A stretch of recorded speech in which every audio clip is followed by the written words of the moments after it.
Vous regardez Blockbuster, votre chronique cinéma.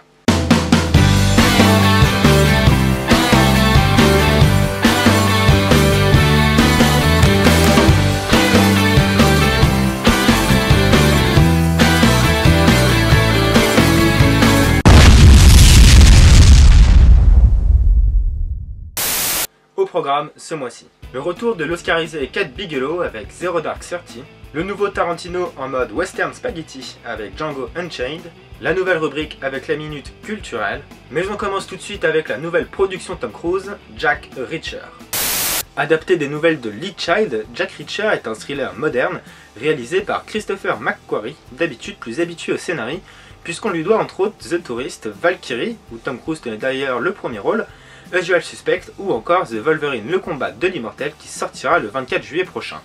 Autant dire que le monsieur s'y connaît niveau scénar. Si Tom Cruise a perdu en crédibilité ces dernières années, le bougre essaie tout de même de se racheter depuis la sortie de Mission Impossible Protocole Fantôme, et on peut dire qu'il s'en sort plutôt bien. Jack Reacher est un ex-flic appelé par le suspect présumé d'un quintuple meurtre au sniper, et il va se retrouver au cœur d'un complot terriblement dangereux et bien ficelé.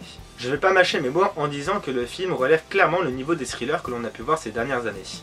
L'intrigue est prenante du début à la fin, les rebondissements ne sont pas attendus, et même si la conclusion paraît évidente, elle est abordée d'une manière totalement satisfaisante et convenable. Tom Cruise quant à lui est au sommet de sa forme, qu'on aime ou qu'on n'aime pas, et livre une prestation sans accroc et d'une efficacité indéniable. On appréciera la première partie du film qui installe tous les personnages et les prémices de l'intrigue avec une fluidité exemplaire, permettant ainsi de renforcer la crédibilité de l'histoire et de ses acteurs. L'action est quant à elle d'un dynamisme remarquable et vient régulièrement ponctuer le récit, évitant ainsi des longueurs qui auraient pu casser le rythme du film.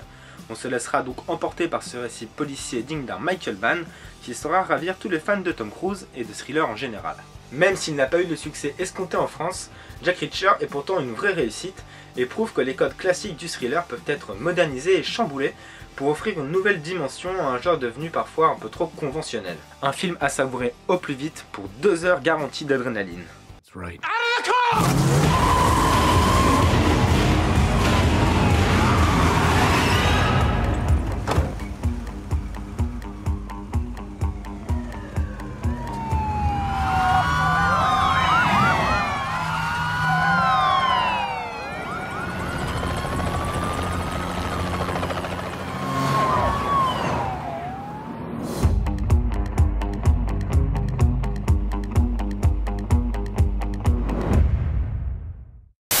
Trois ans et demi après sa consécration aux Oscars, Kat Bigelow revient avec Zero Dark Thirty, traduisait minuit et demi, terme militaire désignant un moment de la journée où il fait toujours nuit noire. Le film raconte donc la traque de l'ancien chef d'Al-Qaïda, Oussama Ben Laden, des attentats du 11 septembre 2001 jusqu'à sa mort en mai 2011, au travers de divers personnages des services secrets américains. Autant être direct, je n'avais pas adhéré à des mineurs et étais resté stupéfait devant son carton américain.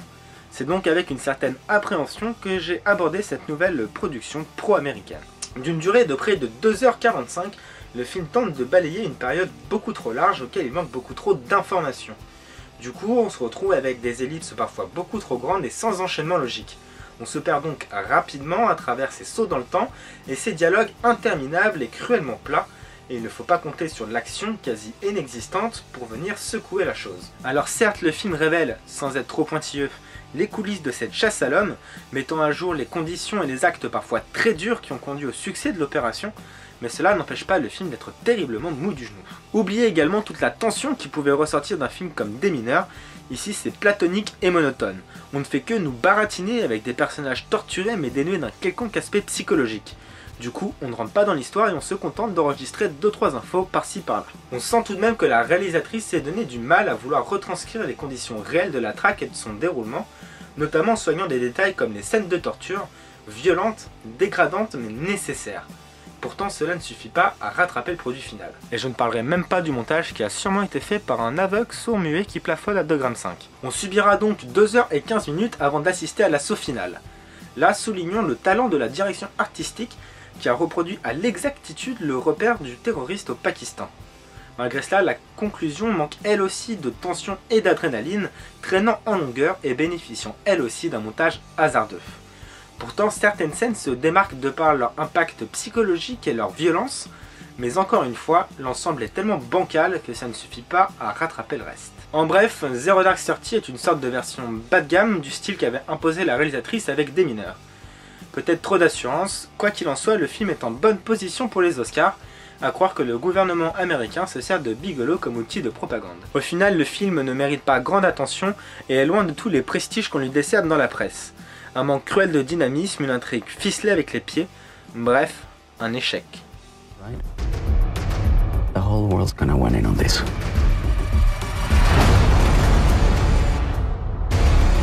You will never find him. He is one of the disappeared ones.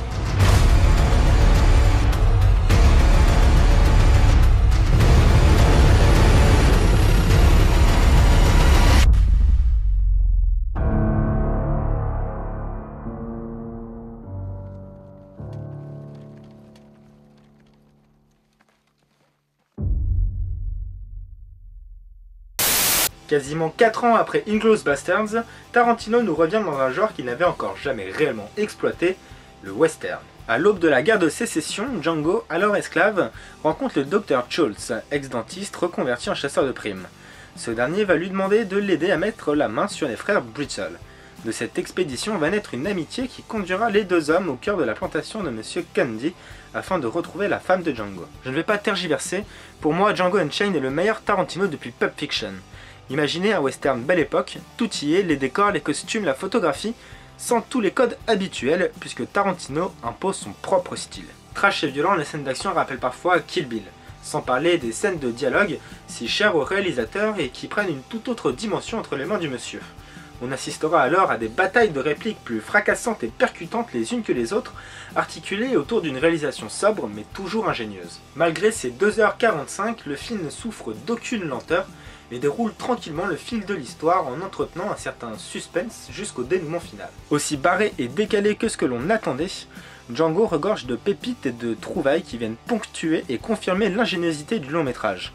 Certaines scènes font place à un humour totalement malsain et déplacé, mais utilisé avec une assurance et une efficacité dont seul Tarantino a le secret. Signalons également le tandem Christoph Waltz et Jamie Foxx qui imposent par leur charisme et nous dévoilent toute la finesse et la subtilité de leur jeu pour nous plonger dans cette aventure.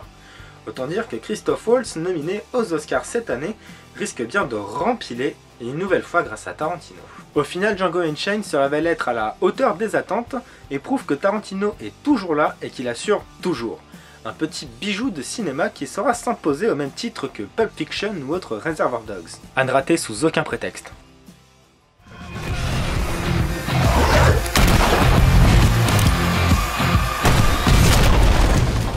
In my world, you gotta get dirty. So that's what I'm doing. I'm getting dirty. What's your name? Django. D-J-A-N-G-O. The D is silent.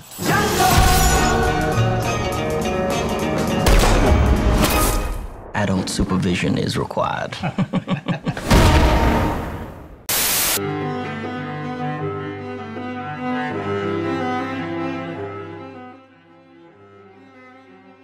Saviez-vous que Jake Courtney, l'un des rôles principaux de Jack Reacher, a été remarqué par Christopher McQuarrie dans la série Spartacus, le sang des gladiateurs, et que cet acteur sera de retour au cinéma le 20 février prochain dans Die Hard 5 aux côtés de Bruce Willis.